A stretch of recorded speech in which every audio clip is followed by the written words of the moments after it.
Les closers peuvent-ils performer aujourd'hui? Et ça, c'est une question qui est extrêmement importante parce que quand on se lance dans ce métier-là, c'est pour gagner de l'argent. C'est pas pour galérer et pour stresser à la fin du mois. Alors oui, on va pouvoir stresser un petit peu au début, mais le but, c'est de pérenniser cette activité et de pouvoir générer de l'argent.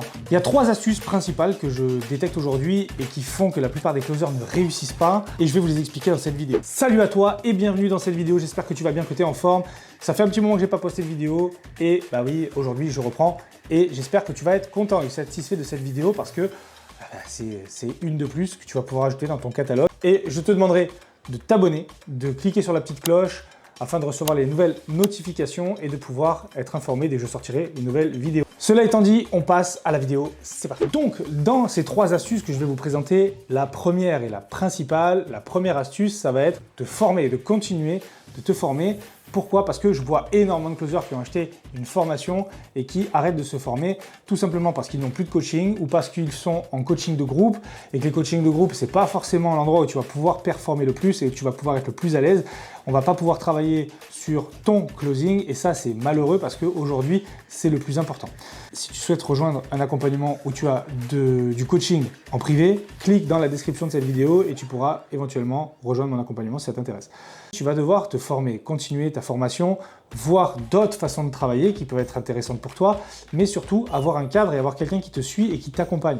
Si c'est une seule personne ou plusieurs personnes, c'est à toi de voir, mais l'essentiel, c'est d'avoir plusieurs accompagnements. Le problème des closers qui commencent un petit peu à performer au début, c'est qu'ils ont un ego surdimensionné, ils ne se remettent pas en question et ils décident de ne pas se former de manière supplémentaire parce qu'ils se disent « ça fonctionne pour moi, je ne vois pas pourquoi j'irai dépenser de l'argent dans un accompagnement ou me faire coacher par quelqu'un d'autre alors que ça fonctionne pour moi ». Sauf que ce qu'on voit en première problématique, c'est que la plupart du temps, c'est assez éphémère. On performe au début, ensuite on prend des habitudes, des mauvaises habitudes et on régresse. Et là, si tu es dans ce cas-là, tu sais de quoi je parle parce que ça t'est peut-être déjà arrivé. Moi, ça m'est arrivé et c'est pour ça que j'ai décidé de continuer à me former, à être accompagné et de ne pas être tout seul. J'espère que cette première astuce, ça a été importante pour toi et que ça t'a peut-être ouvert les yeux. Seconde astuce que tu vas pouvoir utiliser, ça va être de réécouter tes appels. Je vois aussi énormément de closers qui ont du mal à réécouter leurs appels, de un, parce qu'ils ne les enregistrent pas. Conseil principal, enregistre tous tes appels.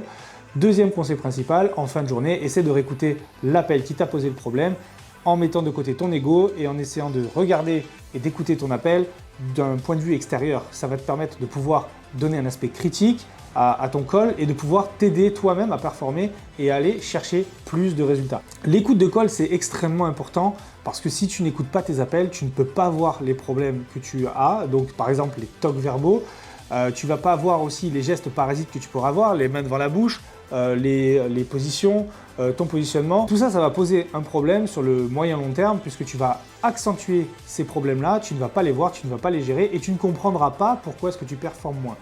Donc réécoute tes appels, c'est essentiel pour toi et c'est essentiel pour avancer en tant que closer. Si tu n'écoutes pas tes appels, je t'encourage à le faire. Ça va être une gymnastique assez difficile au début. C'est assez désagréable de s'écouter en appel, de voir les tocs qu'on a, notre positionnement. Et des fois, on est persuadé d'avoir dit quelque chose à un prospect ou que le prospect l'a compris. Et quand on réécoute notre appel, on se dit « mais en fait, j'ai jamais dit ça, c'est pas possible. Est-ce que j'ai vraiment dit ça ?»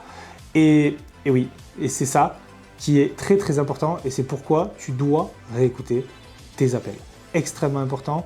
Et ça va te faire gagner du temps et beaucoup d'argent. Troisième et dernière astuce qui va être essentielle pour toi, ça va être de changer un petit peu ton mindset et de sortir de ce cadre que tu as eu peut-être pendant 10 ans, 15 ans, 5 ans, du salariat. Tu n'es pas un salarié. Tu ne dois pas attendre que l'opportunité arrive à toi. Tu dois aller chercher l'opportunité. Tu dois aller chercher ton argent. Tu dois aller chercher tes clients, tes closes. Tu dois être l'instigateur de ta réussite.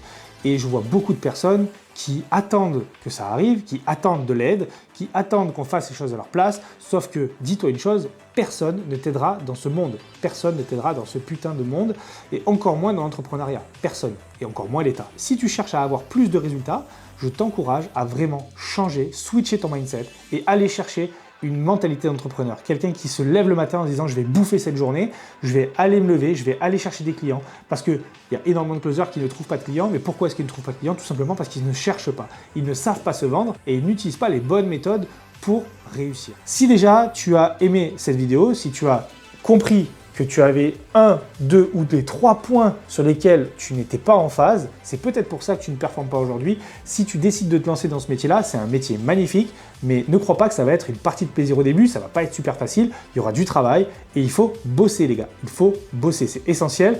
Et croyez bien que si vous voulez atteindre 5, 10 000 euros de chiffre d'affaires ou d'argent à la fin du mois ou de salaire à la fin du mois, c'est quelque chose qui est faisable, mais ça ne va pas venir tout seul, ok? Ça ne va pas venir tout seul. Il faut savoir prendre des risques, il faut savoir se lancer. Aujourd'hui, si vous êtes salarié, si tu es salarié et que tu as un patron au-dessus de toi, c'est parce que lui, aujourd'hui, il a entrepris et tu travailles pour lui aujourd'hui. Donc, je t'encourage à liker cette vidéo, t'abonner si ce n'est pas déjà fait. En tout cas, merci à toi, merci pour les 1000 abonnés. Je suis très content, on a atteint la barre des 1000 abonnés. On va aller chercher les 2000 maintenant. Ça va prendre un petit peu de temps, mais j'ai confiance en vous, je crois en vous. Merci à tous d'avoir regardé cette vidéo. J'espère que ça vous a plu. C'était Val. Ciao!